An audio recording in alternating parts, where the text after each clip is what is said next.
चहा चपातीचा नाश्ता केला ना आजच्याला आहे ना प्रचंड लोड होता. मग मी न पप्पा भाऊ निघालो तो वावरात, कारण का 5 सऱ्या तोडायच्या राहिल्या होत्या. वावरात पोचल्यानंतर कोणच कोणासंग बोलायला तयार नव्हतं आणि पप्पा आणि भाऊ इकडं माल तोडत होते. 5 सऱ्यांना एवढा अर्धी गुण माल सापडला होता. तारचा बंडल मी घेतला आणि बाबाला म्हणलं तुम आगे बढो हम तुम्हारे साथ है. घरी आल्यानंतर गुणीचं वजन केलं तर 15 किलो भरलं. गुणीतला माल खाली वाचला ना आदल्या दिवशी पाऊस झाला होता, त्याच्यामुळे ना शेंगा जरा भिजल्या होत्या. मग फडक्याने पुसून घेतल्या. पुसून ठेवलेल्या मालाची क्वालिटी कशी, आई साहेबांनी बी इकडे लगेच शेंगा पुसायला घेतल्या होत्या. घरात बी 2 गोण्या होत्या आणि पलीकडे माल शिल्लक होता. लगेच या 2 गोण्या शिवायला घेतल्या.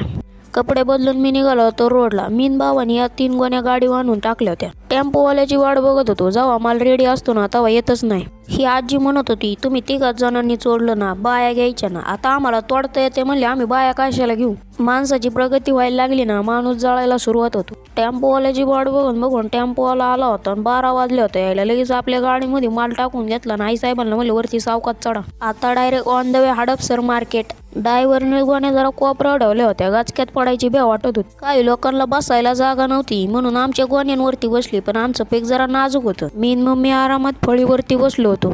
आता तर आमच्या मालावरती चौघ जण बसली होती. पीक नाजूक असून बी आपल्या मालावर आता तिघ जण बसली होती. हे बघून मला वाईट वाटत होतं. मार्केटमध्ये पोहोचल्यानंतर लगेच आपल्या गोण्या बाजूला काढून घेतल्या. गाडीला यायला उशीर झाल्यामुळं याय जायच्या रस्त्यावरती जागा भेटली होती. मार्केट फुटल्यानंतर लोकांच्या नुसता कलबलाट चालू झाला होता.